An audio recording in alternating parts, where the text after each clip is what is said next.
He felt it first thing every morning, the empty cold feeling inside his head, a cold fist squeezing his heart, a hollowness that no amount of crystal meth, coffee, late-night hookers or sunshine could penetrate.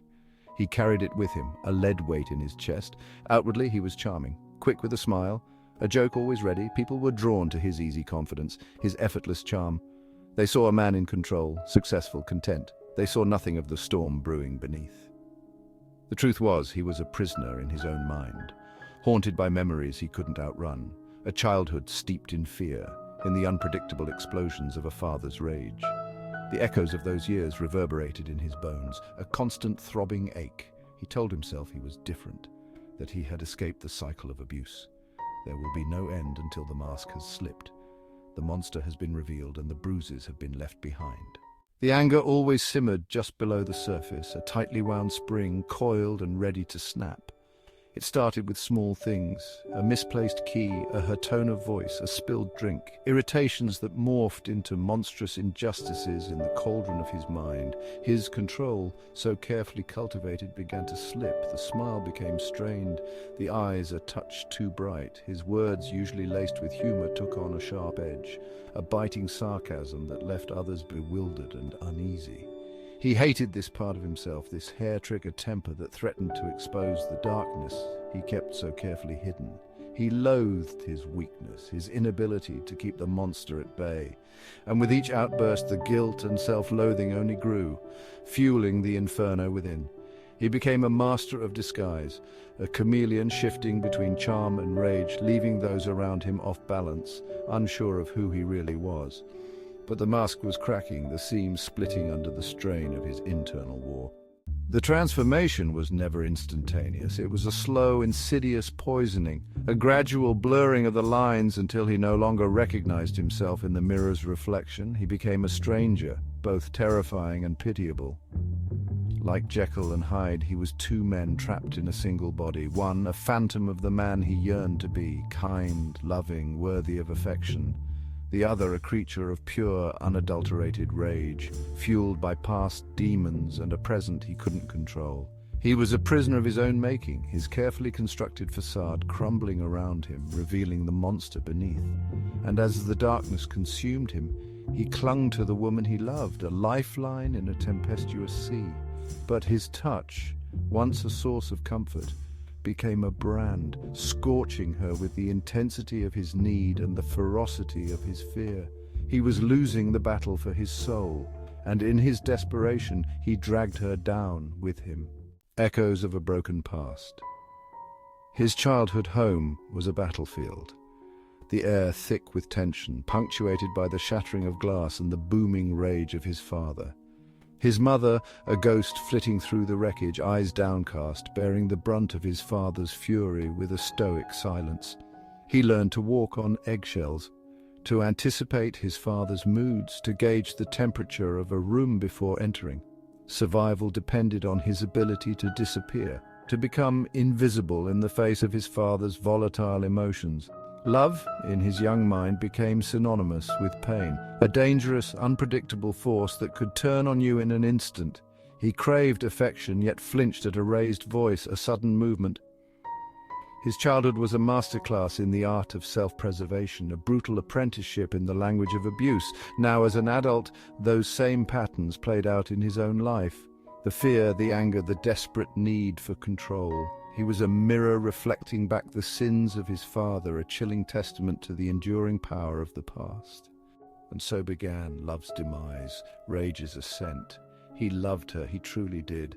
In the quiet moments when the shadows receded and the rage abated, he saw her, truly saw her, her kindness, her strength, the way she looked at him with a love that both terrified and redeemed him. But love wasn't enough. It couldn't erase the past, couldn't silence the demons that whispered in his ear. His love was a double-edged sword, a source of both solace and torment. He clung to her, yet pushed her away, terrified of the power she held over him, the potential for his own destruction reflected in her eyes. His anger, once a slow burn, now ignited with the fury of a wildfire, uncontrollable, all-consuming. It distorted his perception, twisted his words, poisoned his touch. He lashed out, seeking to inflict pain, to break free from the suffocating grip of his own emotions. Each outburst chipped away at the foundation of their love, leaving behind a trail of broken promises and shattered trust. He watched, horrified yet strangely detached, as the woman he loved receded from him, her light dimming with each passing storm. Ensnared in the labyrinth of pain, he was a prisoner in a labyrinth of his own making, the walls closing in, the air thick with regret and the bitter taste of self-destruction. He saw the fear in her eyes, the slow, agonizing death of hope, and he hated himself for it. He was a monster, a creature of darkness, unworthy of love or redemption. The cycle of abuse, once a distant echo, now roared in his ears, a self-fulfilling prophecy he was powerless to stop. He was lost, adrift in a sea of pain, his cries for help swallowed by the storm raging within. He yearned for release, for absolution. But the only solace he found was in the fleeting oblivion of his rage. He was a tragedy in motion, a study in self-inflicted suffering. And as the darkness closed in, he knew with a chilling certainty that the only escape from this prison of pain was through utter and complete annihilation. The monster unmasked. In the depths of his despair, the mask he wore so carefully began to slip. The veneer of charm and the illusion of control crumbled, revealing the true monster lurking beneath. She saw it. The darkness in his eyes, the cruel twist of his smile. The first time he struck her, she was frozen in shock, unable to comprehend the transformation. His words, venomous and cold, cut deeper than any physical blow. "Shut up and listen!" he hissed, his voice a sinister whisper that echoed through the room. Each slap, each act of violence, shattered her spirit a little more until all that remained was fear and submission. He saw the terror in her eyes, the way she flinched at his touch. And in those moments he felt a twisted sense of power. But power was fleeting, and he knew the cycle was doomed to repeat. The mask would slip again, and the monster within would emerge, leaving destruction in its wake. So he moved on, seeking a new victim, a new woman who would be captivated by the facade he presented.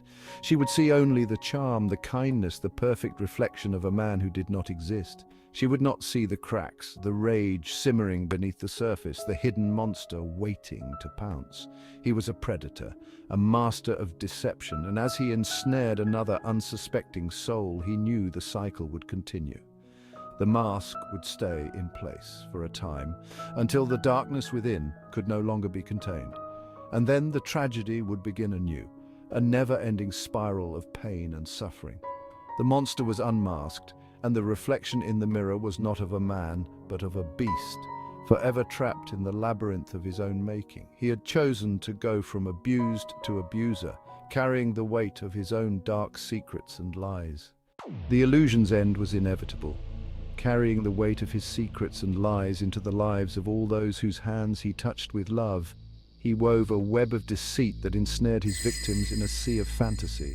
They believed in the dream he painted, the perfect love story that masked the nightmare lurking beneath. But illusions are fragile things. One by one, the women who fell for his charm began to see the cracks. The late-night arguments, the inexplicable disappearances, the coldness that seeped through his once warm gaze.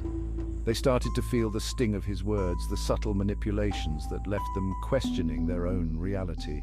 They were trapped in a labyrinth of his making, each twist and turn leading them deeper into despair. The love they thought they had found was a mirage, a cruel trick played by a master of deception. As they struggled to find their way out, they realized that the man they loved was not a man at all, but a beast who thrived on their pain. And so the cycle continued.